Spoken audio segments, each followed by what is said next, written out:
Okay, feed conversion ratio. This is something though, they use it a lot in poultry production because the animals are confined and you're able to measure the amount of feed I've actually given the animal. And so in terms of this one, you'll only be able to do it if you're feeding the animal and you can weigh the amount of feed you have given them, because all it's telling you, it's compared to the amount of feed that the animal has been given, what is the weight that you're getting in return, right? So I won't spend much on this because most of us, we don't really confine our animals to be able to determine that. But persons who are doing research, especially when they're talking about the different types of feed formulation and what you should feed your animal, this is very important to them.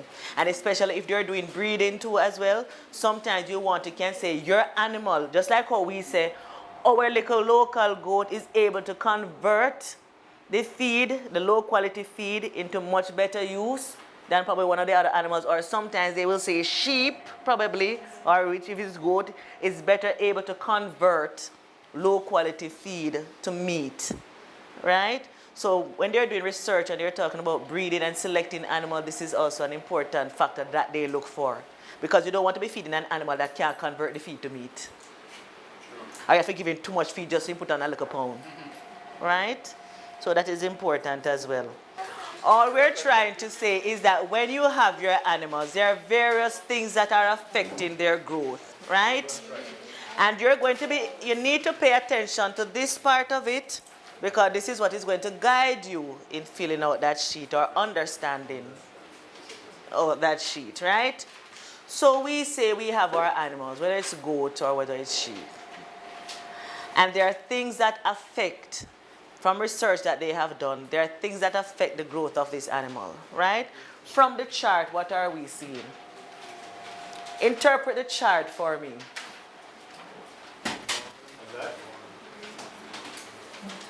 That's a graph. It's showing you what? It says the variation of lamb weight as the age of the ewe increases. This is the age of the animal. The ewe, 1 year, 2 years, 3 to 6 years, over 6 years, right?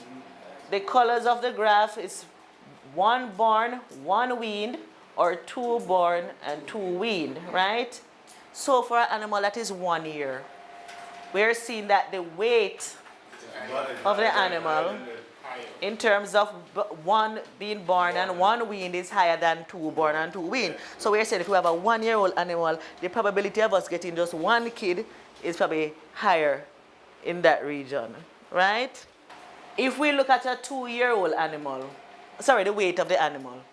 But if we look at a 2-year-old animal, we see the weight of the animals, even though they have 1 born and 1 weaned, and they have still more of 1 being born and 1 being weaned than 2 being born and 2 being weaned. But the weight of the animal is higher than what you get from a doe that is 1 year old.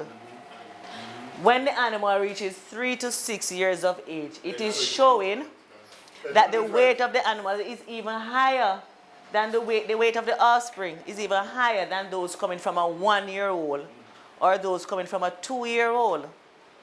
It's almost like gaining experience and gaining body weight and gaining everything for that animal. So yes, they're starting off slow at 1-year-old, probably just undergoing their first breeding and everything, don't have much experience, maybe not producing as much milk as they would be doing, But as they get older and more experience and everything, you start seeing the graph changing. But what when you see happening when it's 6 years old? You're seeing the weight of the animal is decreasing, both when you have 1 weaned or 1 born or 2 weaned or 2 born, right? So what we're looking at is they're trying to tell us, and this is from research, this is not me making it up, these are what researchers have done. And they have said that the age of the female has an impact on the weight of the animal that you will get. So you notice before we keep talking about birth weight and weaning weight and birth weight and weaning weight, we are building up to some other things that you will have to take into account when you're evaluating your animals. So therefore, if I have an animal, I have 2 does, One is a 1-year-old and one is a 2-year-old, and I get offsprings from them. I am going to have to match it up against that. The fact that one of them was a younger mother and one of them was an older mother. And don't worry, all that has been worked out for you. They will tell you there's a table with the multiplier factor that you will get to use. It's on your table, it's on your paper, as a matter of fact, that shows you. So it's just for you to get in your minds that the age of the doe has an impact on the offspring as well, right? So that is why sometimes they'll say, as the animal get older, you may want to change the animal. But records are important. Suppose you're one of the ones who find that you have an old animal, but man, the weight that she give when she have those kids or those lambs, that this one is a keeper. May not be everybody who is old is a keeper, you know, but this one in particular, based on the information that you have been collecting, you need to keep that one, right? So overall, one can say the age from 3 to 6 is my most productive. Exactly. You start to see some kind of decline. It's just like when they tell you have your bucks and after you reach 4 years and start going 5, 6 years, you might start to see some kind of decline. But I always say records is important because you can't tell just by looking. Right? And also to remember sometimes the age, when we talk about the teeth part, I would say as they get older, the teeth start grind down and wear down and stuff, so you also have to look at that because that could be a factor. That's a factor. Right? Exactly. So we looked at the mother, and we said, because we have genetics, you know, all of the animals have good genetics. All of the animals were probably purebred. But there are other things that are affecting the outcome of this animal, one of which is if the mother was a young mother or an older mother, right? Then we have another table. They say, okay, they're showing us the weight according to if it's a male animal or a female animal, right? And they're showing us that the males tend to be heavier than the females, right? So there are two things so far that we see affecting the outcome of our little lamb or our kid: the age of the mother and the sex of the animal. So we know the bucks and the ram, then we go a little fast and heavy and all this sort of stuff, right? So if we're evaluating, would you match a doe against a little buck? No, you're going to evaluate the females to themselves and the bucks to themselves, right? And we go quickly further. Now, we are going to do some what they call the adjustment factors. There's also another thing that we were looking at in the table that was showing whether it's a twin or whether it's one of a triplet. Because these are things that we know, We know that if it's a twin and the mother have to look about 2, or if a mother have triplets and she have to feed 3, then it's maybe affecting the weight of the animal. And it may make the animal appear not to be as good as a goat that just had 1. Or maybe she had 2 and there's only 1 survive.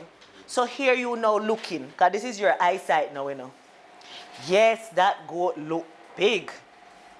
That one not looking so well. So guess what? I'm going to keep this big one. And I'm going to sell those little ones. But when you realize the genetic potential of the animal that you should have kept was one of those smaller ones. It was only small at the time because the mother had to be stretching milk to feed 3. But if you keep back that animal and continue to feed it, because remember, you have the performance before the weaning and the performance after the weaning, right? So you end up selling your best animal because you were eyeballing it. Not realizing that the only reason that animal looked so well was because it was just one the mother was feeding. Right? So that is why we're saying we have to make some adjustments to our figures now. Right? So we have all the data, but in calculating or evaluating which animal we keep, we're going to do some adjustments. Right? Are the weaning weights of males and females different? Did we establish that? Yes. Are the weaning weights of the first lambing and adult ewes different? Yes, because we say as the mother gets older, such and such, right? And there are other environmental effects that can affect the animal. But when we're doing these evaluations, we're saying to ourselves, guess what? All these animals have been exposed to the same thing. I am not comparing a group of those on this farm and carrying them and comparing them to another set of does on that farm. I'm comparing the does amongst each other on this farm because they have been exposed to the same thing. The same quantity of feed, the same quality of feed, the same quantity of water, the same quality of water. So therefore, we have eliminated some of the variations or the factors that would have influenced them, right? And we're just going to show some quickly. These are the factors that, like we spoke about. Genetics is one, but we say they're all the same genetics, so we're not even comparing. So this one was a native and that one was a purebred boar, right? We're comparing them amongst the same time and also in the year that they were born. Because you have a set of kids that were born and you're evaluating them. This is just basically saying that we were saying the environment can cause differences. So we're trying to eliminate the variances that can occur. Therefore, I wouldn't have some that I have on pasture and I'm comparing some that I have in an intensive system. Because the environment would have been different. What the ones in the pasture was exposed to is different from what the ones in the intensive system would have been exposed to. But generally, when we have a farm, most of the animals are exposed to the same thing. The same kind of environment, right? This is just basically saying that we're going to be selecting animals based on the genetics of the animal that we will try to improve. Right? Environmental factors. Some people, there's dispute whether it really affects the sex of the lamb. The age of the ewe, number of lambs born or weaned at the age of weaning. Some of these things we have discussed already, so I'm not going to go back through there.